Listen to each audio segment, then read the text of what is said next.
আমি আমার নিজস্ব মতামত তোমাদের সাথে শেয়ার করছি, প্রত্যেকের মতামতকে রেসপেক্ট দিয়ে।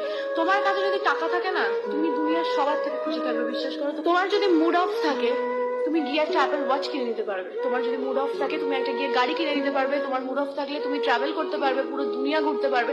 তুমি এমনি হ্যাপি হয়ে যাবে, তোমার পাশে কেউ থাকুক কেউ না থাকুক।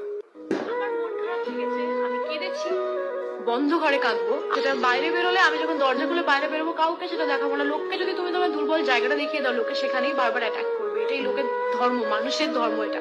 আমি ছোটবেলা থেকে বহু মানুষকে দেখেছি, বহু মানুষকে পাল্টে যেতে দেখেছি, বহু মানুষকে ভালো হতে দেখেছি। বহু খারাপ বন্ধু ভালো বন্ধু হয়ে গেছে, আর ভালো বন্ধু খারাপ বন্ধু হয়ে গেছে। প্রচুর কিছু হতে দেখেছি আমি। আমার মনে হয় ম্যাচুরিটি কোনোদিন বয়সের সাথে সাথে হয় না, সিচুয়েশন তোমাকে ম্যাচিওর করে তোলে।